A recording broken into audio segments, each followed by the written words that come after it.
మరలా చిగురించబోతుంది. గొప్ప దినాలు నువ్వు చూడబోతున్నావు. నీ యేసుకు సమస్తము సాధ్యమే. గుడ్ మార్నింగ్ దేవుని ప్రియ కుమారుడు, గుడ్ మార్నింగ్ దేవుని ప్రియ కుమార్తె. Special good morning to you. ఈ ఉదయం లేవగానే లేవడం తోడనే మనసంతా కూడా దిగులుతో నిండిపోయింది. ఎలా ఎదుర్కోవాలి ఈరోజు అని చెప్పి ఆలోచిస్తున్నావేమో. సంగమా, దేవుని కలిగిన నీవు అలా ఆలోచించకూడదు. బైబిల్ చెప్తుంది, అబ్రాము మృతతుల్యమైన సారా గర్భం గురించి మాట్లాడుతుంది. అబ్రాము ఆ శరీరం కాస్త 100 ఏళ్ళు అయిపోయి ఖండానికి, లేకపోతే బిడల గురించి ఎటువంటి విషయంలో కూడా బిడలు పుట్టే అవకాశం లేని వ్యక్తులుగా, బిడలు పుట్టలేని ఒక తనం వారిద్దరు కూడా కలిగి ఉన్నారు. 100 ఏళ్ళు వచ్చేసేయండి చూడండి, బిడలు పుట్టలేరు. ఇలాంటి ఒక సమయంలో ఉన్నప్పుడు నిరాశ కలుగుతుంది. చూసుకోవడానికి బిడలు లేరు, అంతా కూడా నిరాశ, బాధ. చుట్టూ అందరూ కూడా చాలామంది బిడలు కలిగి ముందుకు వెళ్ళడం చూసిన వీరు ఎన్నిసార్లు బాధపడ్డారు. కానాను దేశంలో ఆ చుట్టుపక్కల ప్రాంతాల్లో ఎందరో బిడలు తిరుగుతుంటే, వారింటి ముందు నుంచి బిడ్డలు వెళ్ళిపోతుంటే ఎంత బాధగా అనిపిస్తుంది కదా. ఈ ఉదయం ఒకవేళ అలా నిరాశను ఎదుర్కొంటున్న వ్యక్తి నువ్వేమో. నీ ముందు నుంచి జరుగుతున్న అన్నీ కూడా నీకు బాధ అనిపిస్తున్నాయేమో, చాలా బాధ పెడుతున్నాయేమో. నీ ముందు జరుగుతున్న విషయాలన్నీ కూడా కన్నీరు తీసుకొస్తున్నాయేమో.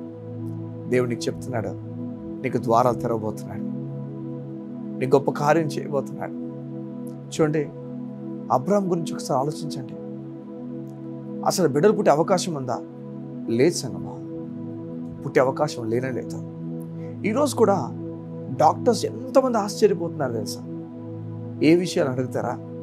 ఎందరో వారు రోగులు గుండా వెళ్తున్నప్పుడు, రోగాల గుండా వెళ్తున్నప్పుడు, యాక్సిడెంట్స్ గుండా వెళ్తున్నప్పుడు ఎందరినో దేవుడు స్వస్థపరిచి నిలబడడంతో డాక్టర్స్ రిపోర్ట్స్ చూసిన తర్వాత, ముందున్న రిపోర్ట్స్, ఆ తర్వాత ఉన్న రిపోర్ట్స్ చూస్తే రెండింటిని కంపేర్ చేస్తున్నప్పుడు ఆశ్చర్యం.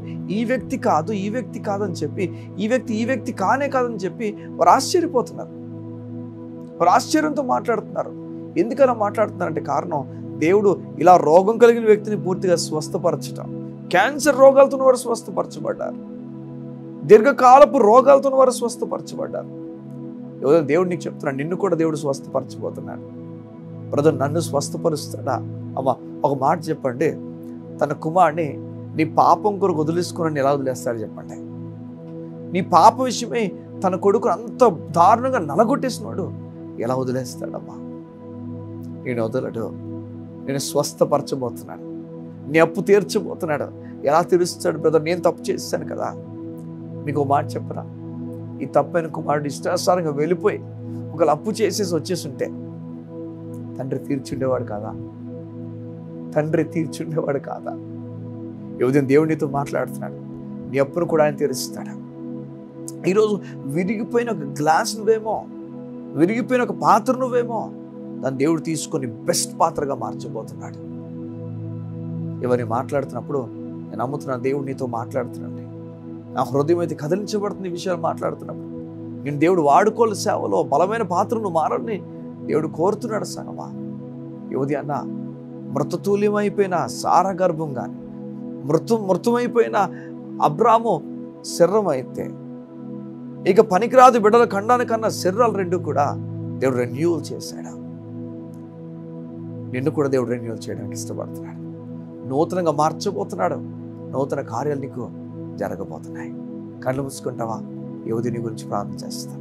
మా ప్రియ పరలోకపు తండ్రి, నీకు స్తోత్రాలు. నీ బిడ్డలు ఎలాంటి గాయాలు గుండా వెళ్తున్నారో తెలియదు. ఈ ఉదయం లేచినప్పుడే నిరాశపడిపోయి వారి జీవితాన్ని ప్రారంభించారేమో. లేదు, నువ్వు వారిని ప్రేమించావు కనుకనే నీ కుమారుని విడిచిపెట్టావు కదా. వారి గురించి వారు భయం పడకుండా, భయాలు లేకుండా నువ్వు వారితో ఉన్న ధైర్యంతో నడిచినట్లుగా సాధించు. నీ గొప్ప నెమ్మదిని నీ బిడ్డలకు ప్రకటించచ్చు. దేవుని కార్యము వారు చూచునుగాక, దేవుని నెమ్మదితో వారు నడుచుదురుగాక. యేసు నామమున ప్రార్థించు నామ తండ్రి. ఆమేన్, ఆమేన్, ఆమేన్. ఈ ఉదయం దేవుడు నీతో మాట్లాడి చెప్తున్నాడు, నిరాశపడతావు, కృంగిపోద్దు, భయపడతావు. నీ కొరకు బలమైన కార్యాలు దేవుడు దాచించాడు. God bless you. See you tomorrow.